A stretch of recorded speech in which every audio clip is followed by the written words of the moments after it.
너희는 근심하지 말라. 이 명령은 이제 만찬 후에 이제 예수님께서 제자들에게 내리신 두 번째 이제 명령이 되는 겁니다. 첫 번째 명령은 여러분이 이제 아시다시피 제자들의 발을 씻기시고, 그렇죠? 너희는 나같이 서로 사랑하라라고 이제 명령을 하셨고, 이제 두 번째 명령은 너희는 근심하지 말라라는 명령을 하신 겁니다. 나같이 서로 사랑하라라고 하는 이 명령도 지키기 상당히 힘들지만, 두 번째 명령인 너희는 근심하지 말라라고 하는 이 명령도 힘들기는 매 마찬가지로 들리게 됩니다. 근심하고 싶어서 우리가 근심하는 것 아니지 않습니까? 안 하려고 해도 어려운 상황이 닥치면 자동적으로 근심하게 되는 것입니다. 지금 이제 제자들이 이제 딱 그러한 상황인데요. 예수님만 바라보고 제자들이 가족도 버리고 직업도 버리고 고향도 버리고 그래서 이제 예수님을 쫓아왔는데 예수님이 자꾸 떠날 차비만 하는 것입니다. 그리고 또 너희는 나랑 같이 갈 수 없다라고 하시니 정말 예수님이 정말 죽으시려고 하는 건가? 라고 하는 생각이 들 만큼 자꾸 떠난다는 얘기만 하시는 거죠. 기적을 일으킬 능력도 있으시고 또 사람들을 너무나 사랑하는 긍휼의 마음도 있으시고 또 가르치는 권위도 있으시고 하셔서 정말 예수님은 지도자로서의 손색이 전혀 없으신 분이었습니다. 그리고 사람들이 외면하지도 않습니다. 예수님이 가면 구름대처럼 예수님께 사람들이 몰려다니니 인기도 좋습니다. 이제 가만히 예수님이 계시면 이제 사람들이 알아서 왕으로 딱 세워줄 것 같은데 예수님이 거기에는 전혀 관심을 보이지 않고 떠날 채비만 하고 계시니 제자들이 보기에 상당히 답답할 것입니다. 자, 예수님이 그 말씀대로 이렇게 떠나시면 그거는 떠나는 예수님 개인의 문제가 아닙니다. 왜냐하면 제자들에게까지 그 문제가 옵니다. 지금까지 예수님은 살해 협박, 무슨 여러 가지 협박을 받았죠. 근데 그게 이제 예수님만 받은 것이 아니라 예수님을 따라다니는 제자들도 함께 받은 것입니다. 그런데 이런 상황 속에서 예수님이 딱 자리를 떠나시면 그 모든 위협과 위험이 누구들에게 오는 거죠? 제자들에게 곧바로 닥치게 되는 것입니다. 그러면 이제 제자들도 죽는 게 시간 문제가 되는 것 아니겠습니까? 그러니 제자들이 예수님의 모습을 보면 근심할 수밖에 없게 되겠지요. 그런데 이런 상황을 전혀 개의치 않으시고 예수님께서는 근심하지 말라라고 말씀을 하십니다. 그리고 또 뭐라고 얘기하시냐면 13장 33절에 아예 내가 떠날 것은 너희가 올 수 없는 곳이다 라고까지 말씀을 하십니다. 아니 예수님이 어디 가면 어디든지 따라가겠다고 나선 게 제자들인데 내가 가는 곳 이제 너희는 따라올 수 없어 라고 말씀하시니 제자들이 무슨 생각을 할까요? 아직도 예수님이 우리를 못 믿나? 라고 하는 생각을 자동적으로 하게 되겠죠. 아니 우리가 이제 버릴 것 다 버렸는데 더 이상 버릴 게 또 필요하나? 라고 하며 예수님에 대하여 이제 굉장히 서운한 마음을 가질 수도 있겠다 생각이 드는 겁니다. 그래서 여기에 대하여 성질 급한 베드로가 아니 왜 못 따라갑니까? 다른 사람은 다 몰라도 나는 죽기까지 예수님을 따르겠습니다. 이렇게 호언장담하고 비장한 각오까지 보여주었습니다. 그런 게 여기에 한 수 더 떠서 예수님이 아니야 오늘 너는 나를 3번 부인하리라 라는 말씀을 하시고 이 베드로의 비장함에 찬물을 확 끼얹으셨습니다.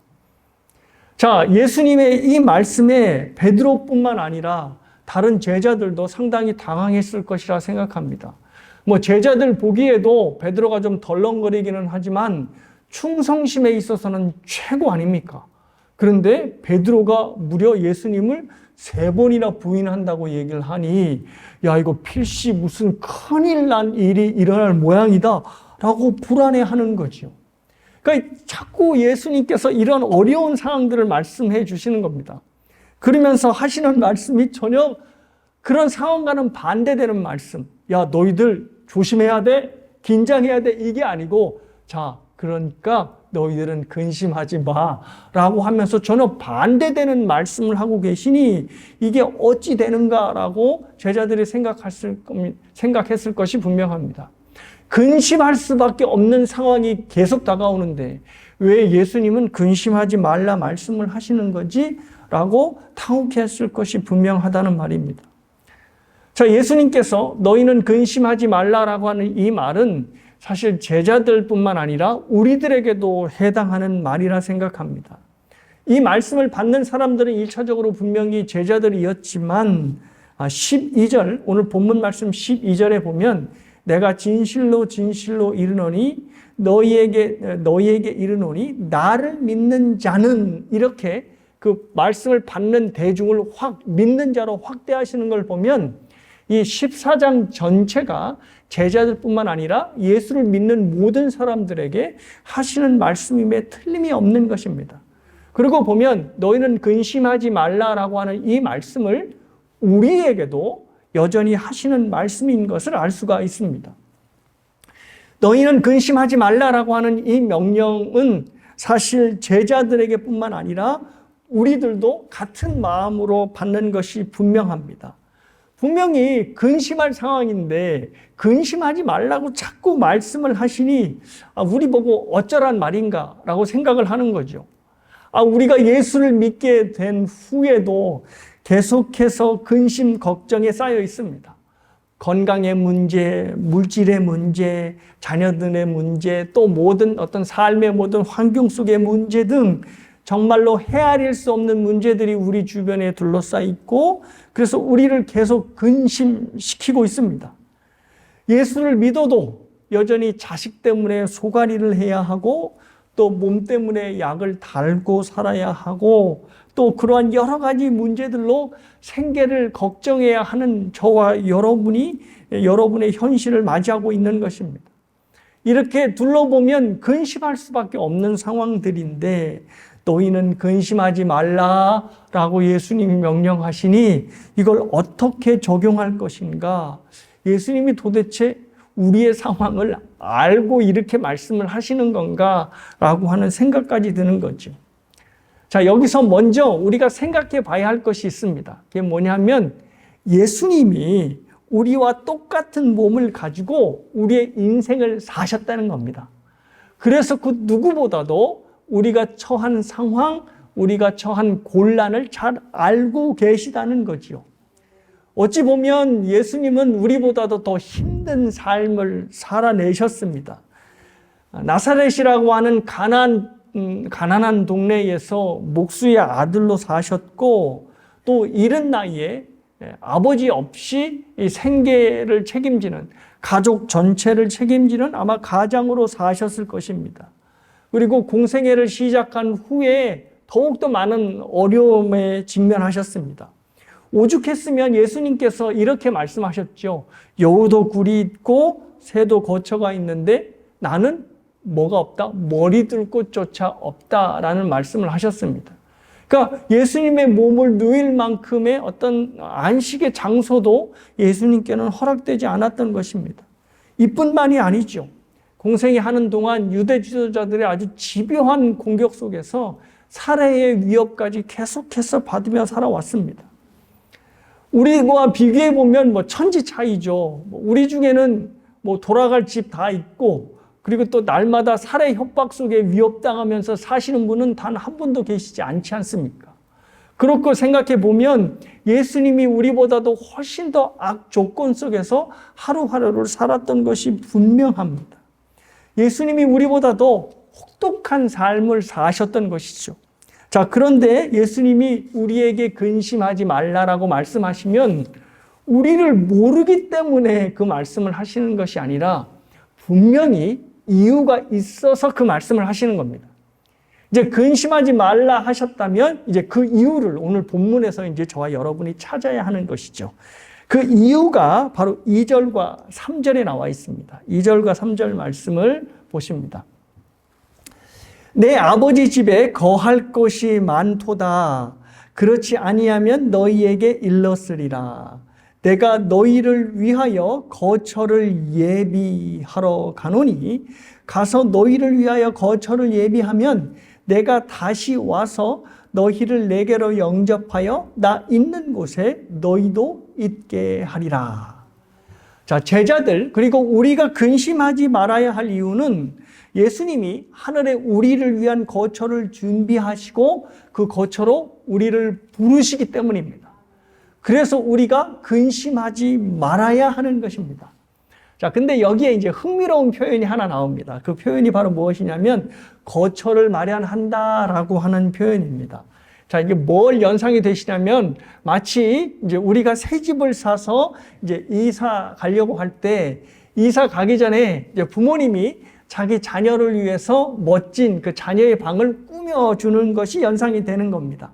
뭐 아이가 원하는 색깔대로 칠도 해주고 또 원하는 대로 가구도 넣어주고 또 아이가 좋아할 만한 것들로 방을 채우는 것이죠. 이게 방을 꾸며주는 겁니다. 그래서 오늘 본문의 표현에 보면 내 아버지 집에 거할 것이 많다라고 하는 이 표현은 영어 표현으로 이렇게 되어 있습니다. 내 아버지 집에 충분히 방이 있다. 영어로는 My father's house has many rooms. 하늘에 있는 뭐 집이 한 9베드, 6베드룸 정도 되나 보죠. 아무튼 뭐 엄청난 큰 거처가 우리를 위해 준비하고 있다는 겁니다. 그러니까 마치 예수님이 뭘 표현하시냐면 우리가 하늘에 가는 이 모든 이 과정을 마치 새로운 집에 우리가 이사를 가는 것처럼 그런 안락하고 가정의 이미지로 예수님께서 말씀을 하신 것입니다. 예수님의 구속 사역을 가정이라고 하는 그림 언어로 표현해 주신 것입니다. 자, 이것이 왜 이렇게 표현되냐면 바로 이러한 배경이 있기 때문입니다. 우리는 모두 죄 때문에 하나님의 집을 떠난 사람들입니다. 마치 탕자의 비유에서 탕자가 자기 마음대로 행복하게 살겠다고 아버지 집을 떠난 상태가 바로 저와 여러분의 상태였던 것입니다. 그렇지만 여러분이 탕자 이야기를 알듯이 행복하겠다고 아버지 집을 나왔지만 어떻게 됐지요? 곧바로 불행해지고 자기의 모든 자원들을 낭비하는 불행에 직면하게 되었습니다. 자, 그래서 자신의 행복을 찾는 길은 어떤 길이죠? 이제 아버지의 집으로 다시 돌아가는 길밖에는 없습니다. 자, 그런데 문제는 아버지 집에 다시 돌아갈 수 없다는 거죠. 왜냐하면 자기가 지은 죄로 인하여서 아버지와의 관계가 끊어졌기 때문입니다. 이 죄의 문제가 해결되어야 아버지와의 관계가 회복되고 예수님께서 말씀하신 아버지 집, 즉 우리를 위해 아름답게 마련하신 그 거처로 들어갈 수가 있는 것입니다. 자, 이런 상황에서 이제 누가 등장을 하는 거죠? 예수님이 등장을 하는 것입니다. 예수님께서 도저히 해결할 수 없는 우리의 죄의 상태, 아버지와의 화목의 관계를 끊어버렸던 그 모든 죄의 상태를 깨끗하게 해결해 주셨습니다. 그래서 아버지와의 관계가 완전히 회복되어 화목하게 되었습니다. 이제는 예수님의 말씀처럼 이제 아버지 집에 우리의 거처를 삼아서 들어갈 수 있게 되었습니다. 처소가 예수님의 말씀처럼 마련되게 된 것입니다. 그러니 예수님께서 무슨 말씀을 하시는 거죠? 근심하지 말라. 하나님이 너희를 이제 원수로 생각하지 않고 너희를 자녀로 생각해. 그래서 이미 거처까지 다 마련하셨어. 하나님과의 관계가 회복되었어. 그러니 너희들은 걱정할 것 없다라고 말씀을 하시는 겁니다. 이것이 바로 우리가 근심하지 말아야 될 이유가 됩니다. 근심하지 말아야 될 이유는 예수님으로 인하여 하나님께서 우리의 아버지가 되셨기 때문입니다. 자, 그런데 예수님께서 그 일을 행하셨다고 그것을 안다고 그리고 알게 되었다고 그냥 끝나는 건 아닙니다. 이 내용을 우리가 믿어야 합니다. 하나님께서 우리의 아버지가 되셨음을 믿어야 비로소 우리가 근심을 하지 않을 수 있게 되는 겁니다. 그래서 예수님께서 1절과 10절과 11절과 12절에서 계속해서 뭘 강조하시냐면 믿어라, 믿어라, 믿어라, 믿어라를 강조를 하는 것입니다. 아무리 예수님께서 모든 일을 다 행하셨어도 그것을 나를 위한 일로 믿지 않으면 근심과 불안 속에 살 수밖에 없게 되는 겁니다. 그런데 문제는 제자들이 믿질 않는 겁니다. 8절을 보시면 빌립이 이렇게 묻지요. 빌립이 이르되 주여 아버지를 우리에게 보여주옵소서 그리하면 족하겠나이다 라는 말씀을 합니다. 자, 이것은 하나님이 존재하시는지 존재 증명을 해 주십시오라고 요구하는 건 아닙니다. 왜냐하면 빌립은 유대인이기 때문에 하나님의 살아계심을 분명히 믿고 있지요. 자, 근데 여기서 아버지를 보여달라고 하는 말은 무슨 얘기냐면, 그럼 그 하나님이 우리의 아버지가 되셨음을 보여주십시오 라고 얘기하는 겁니다. 예수님께서 하나님이 우리의 아버지가 되셨다는데 그거 못 믿겠습니다. 그거 우리가 어찌 알겠습니까? 그것 좀 보여주십시오 라고 얘기를 하는 겁니다. 자, 이렇게 얘기하는 배경에는 구약의 배경이 있습니다. 왜냐하면 유대인들에게 하나님은, 구약에 나타난 하나님은 말 그대로 공포의 대상이었습니다. 작은 죄도 그냥 용서하지 않으시고 반드시 피의 제사를 드려야 하고 또 그 죄에 대하여 죽음으로 갚도록 하는 공의의 하나님이셨습니다. 이게 이제 어디에 두려워하는 모습들이 잘 나타나 있냐면, 출애굽기 19장을 보면 이제 시내산에서 언약을 맺으려 하죠. 그래서 이스라엘 백성들이 시내산 밑에서 이제 하나님을 처음 만나는 그 장소, 그 때가 이제 바로 19장의 때입니다. 자기들을 출애굽시킨 하나님을 만나니 얼마나 설레이고 기쁘겠습니까? 근데 출애굽기 19장을 보면 전혀 기쁘고 설레이는 모습이 안 나옵니다. 너무나 백성들이 하나님의 모습에 두려워해가지고 하나님이 말씀조차 안 하게끔 모세에게 요구합니다. 하나님이 우리에게 직접 말씀하지 않게 하옵소서, 모세가 대신하여 하나님의 말씀을 우리에게 전달하소서라고 하는 부탁을 하는 것입니다. 그러니까 하나님을 두려움의 대상, 공포의 대상으로 여기는 거죠. 그런데 예수님이 지금 무슨 말씀을 하시는 거예요? 아니야, 그 하나님이 너희의 아버지가 되었어 라고 얘기를 하니 빌립이 못 믿겠는데요?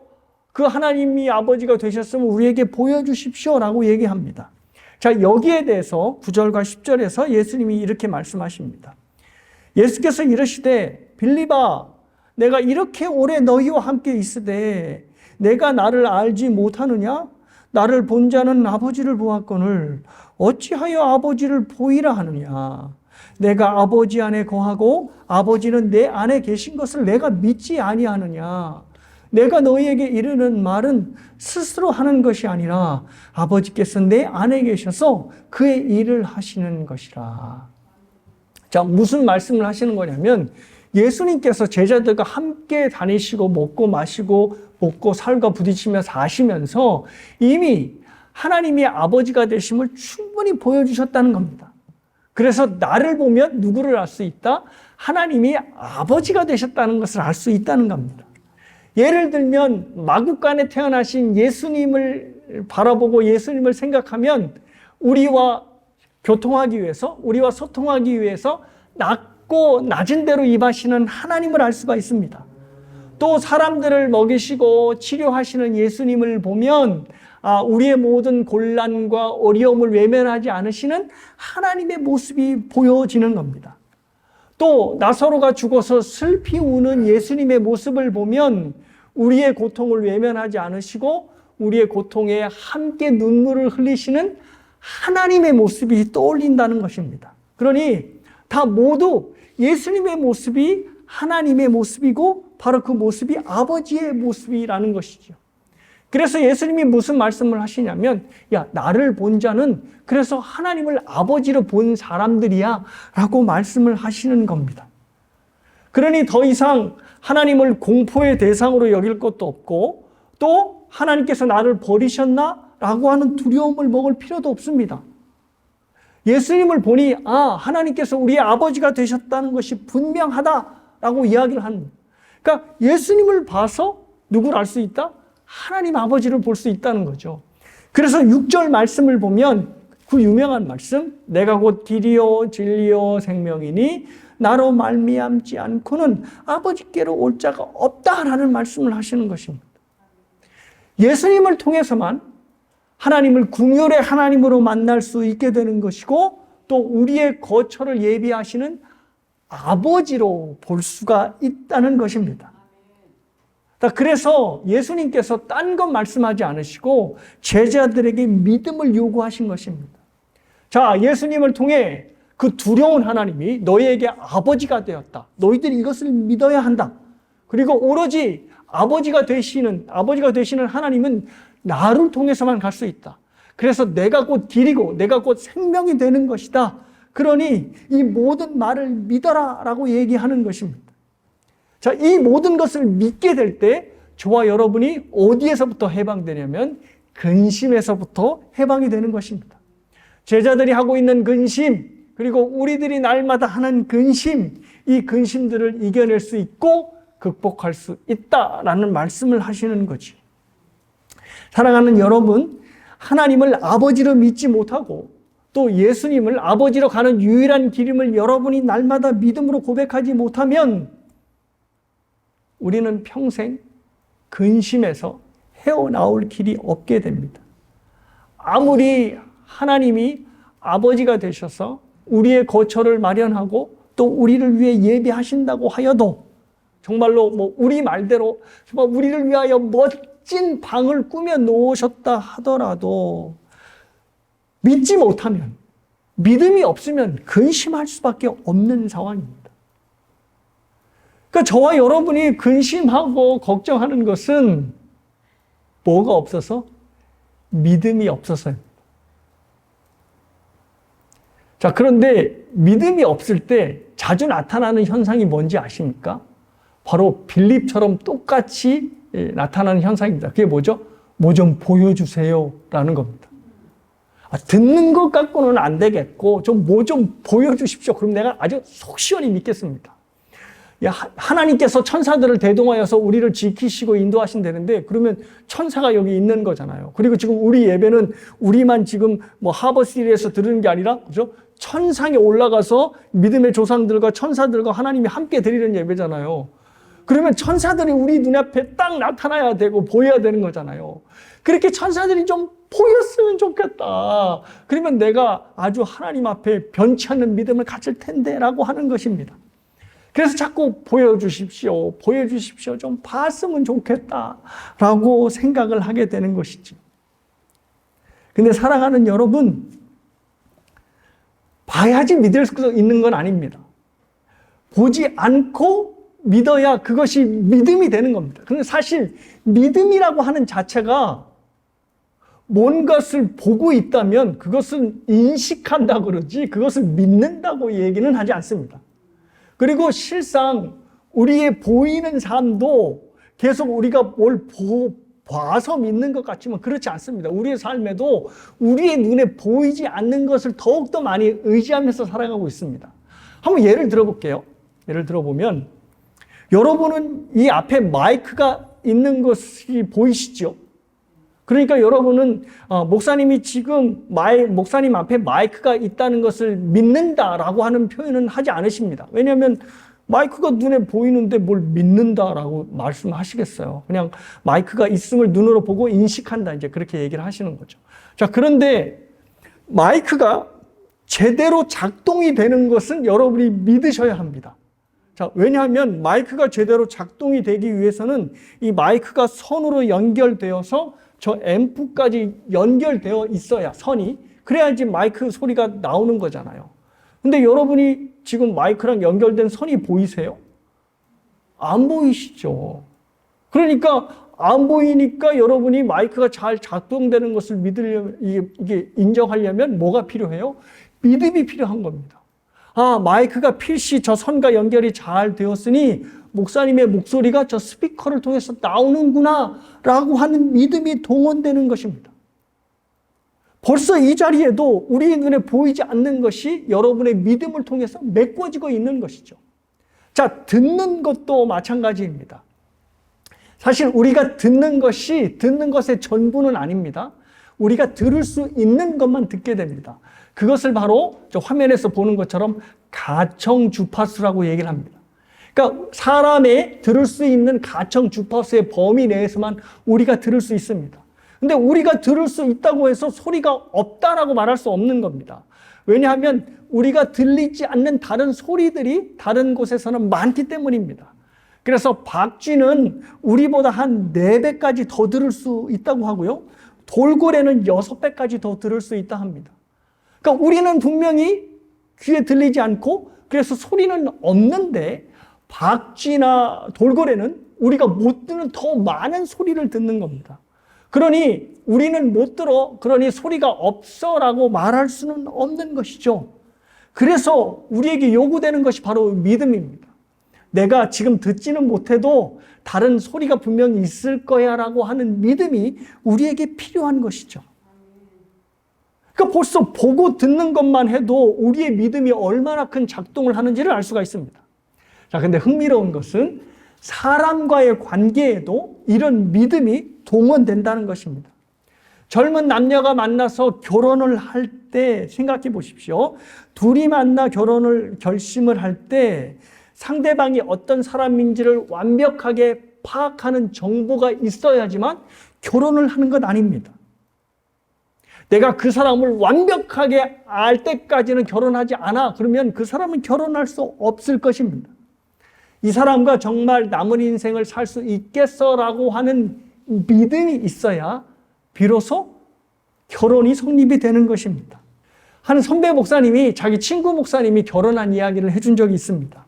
이 친구 목사님이 유학을 와서 이제 공부를 하고 있는데 어느 날 한국에 자기 모교회 담임 목사님으로부터 연락이 왔답니다. 그래서 전화를 딱 받는데 목사님이 이런 말씀을 하시는 거죠. 야, 너한테 좋은 처자가 하나 생겼다. 네 부모님과 상의를 해본 결과 너에게 분명히 좋은 처자임에 틀림없다. 그러니 이번 방학 때 나와서 결혼하거라. 라는 전화가 왔답니다. 그리고 제 입장에서 얼마나 황당해요. 근데 더 황당한 것은 이 목사님이 그 전화를 받고 정말 그 여름에 나가서 그 처자분과 결혼을 했다는 겁니다. 자, 이제 이 목사님의 요지는 이거예요. 친구 목사님의 요지는, 자, 담임 목사님은 자기가 너무 믿을 만한 사람이고 또 부모님 역시도 자기가 신뢰할 만한 사람이니 자기가 믿고 신뢰할 만한 사람이 어떤 처자를 보고 나에게 돕는 배필로 딱 이게 정하고 발견했다면 그 눈은 의심할 필요가 없다. 그래서 정말 나가서 한 번 딱 만나고 결혼을 했다 하더라고요. 그래서 이 친구 목사님이 청년들한테 결혼 세미나를 할 때 제일 강조하는 게 바로 믿음이랍니다. 너희들이 신뢰할 만한 사람이 어떤 사람을 소개했거든 재지 말고 그 사람과 결혼해라. 그리고 하나님께서 나에게 주신 배필이라고 믿어라. 그 믿음이 결국 너희를 잘 살게 만들 것이다 라고 이야기를 한다 합니다. 사실 요즘 같은 시대에 얼마나 정보의 홍수입니까? 많은 진짜 참 진리라고 하는 정보들이 쏟아지고 있습니다. 그런데 아이러니한 것은 이 정보가 많은 사회일수록 사람들과의 관계가 좋아지나요? 아닙니다. 더욱더 불신하게 되고 더욱더 믿지 못하게 되고 사람과의 관계는 더욱더 건조하게 되는 것입니다. 요즘은 결혼 정보업체가 있잖아요. 그래서 결혼만 하더라도 결혼 정보업체가 상대방에 대해서 굉장히 꼼꼼하게 모든 정보를 다 파악해 줍니다. 그럼에도 불구하고 요즘 젊은 사람들 결혼 안 하지 않습니까? 그 이유는 정보가 부족해서가 아니라 믿음이 부족하기 때문입니다. 행복한 부부관계는 정보에 의해서 달려있는 것이 아니라 서로가 서로에 대한 믿음이 보장하기 때문입니다. 정보가 그 사람을 행복하게 만드는 것이 아니라 믿음이 그 사람을 행복하게 만드는데 믿음이 부족하니 결국 결혼을 못하게 되는 겁니다. 자, 그런데 이것이 하나님과 우리와의 관계에도 동일하게 적용이 됩니다. 주님께서 우리에게 근심하지 말라라고 명령을 하셨으면 그냥 받으면 되는 겁니다. 그런데 우리가 거기에 대해서 다시 되묻는 거죠. 왜 우리가 근심하지 말아야 되는데요? 라고 되묻고 있습니다. 예수님께서 분명히 하나님이 아버지가 되시는 유일한 길이 된다는 것을 분명히 말씀하셨는데 빌립처럼 그것 가지고는 안 됩니다. 나한테 뭔가를 보여주셔야 되는 겁니다. 라고 요구를 하는 것입니다. 근데 여기에 대해서 예수님이 뭐라 얘기하십니까? 아니다. 충분하다. 하나님을 아버지로 믿을 수 있는 근거는 너희에게 충분하다. 그리고 그 충분한 근거는 바로 나다라고 말씀을 하시는 겁니다. 예수님이 말씀을 통해 기적을 통해 사역을 통해 아주 모든 것을 상세하게 보여주셨습니다. 자, 그리고 우리는 거기에 플러스 뭐까지 갖고 있냐면 신약 성경까지 가지고 있습니다. 완결된 계시까지 갖고 있으니 이제 하나님께서 우리의 아버지가 되심을 의심할 필요가 없는 것입니다. 그러니까 우리가 하나님께서 우리의 아버지가 되심을 믿는 정보는 정말 충분하다는 겁니다. 그러면 우리의 불신은 결국 하나님을 아버지로 믿을 만한 정보가 없어서가 아니라 그 모든 내용을 확신하는 믿음이 없기 때문입니다. 믿을 만한 정보가 없어서가 아니라 우리의 확신이 없어서입니다. 그러니 이것은 정보의 문제가 아니라 믿음의 문제인 것이고 신뢰의 문제인 것입니다. 그러니까 저와 여러분이 하나님을 못 믿는 것은 우리가 사실 제가 강조하잖아요. 하나님을 아는 지식이 여러분에게 풍부해야 된다라고 했지만 사실 하나님을 아는 지식은 여러분이 신앙생활 하시면서 들었던 설교만으로도 충분하다고 생각합니다. 그런데도 불구하고 왜 하나님을 못 믿고 그렇게 근심하느냐라고 하면 정보가 없어서가 아니라 뭐죠? 하나님을 신뢰할 만한 믿음이 없어서입니다. 그래서 예수님께서 우리에게 요구하시는 것이 있습니다. 그게 바로 13절과 14절에 나옵니다. 자, 13절과 14절을 제가 읽어드립니다. 너희가 내 이름으로 무엇을 구하든지 내가 행하리니 이는 아버지로 하여금 아들로 말미암아 영광을 받으시게 하려 함이라. 내 이름으로 무엇이든지 내게 구하면 내가 행하리라. 자, 이 믿음의 문제를 해결하기 위해서 예수님께서 우리에게 요구하신 것이 바로 뭐죠? 기도입니다.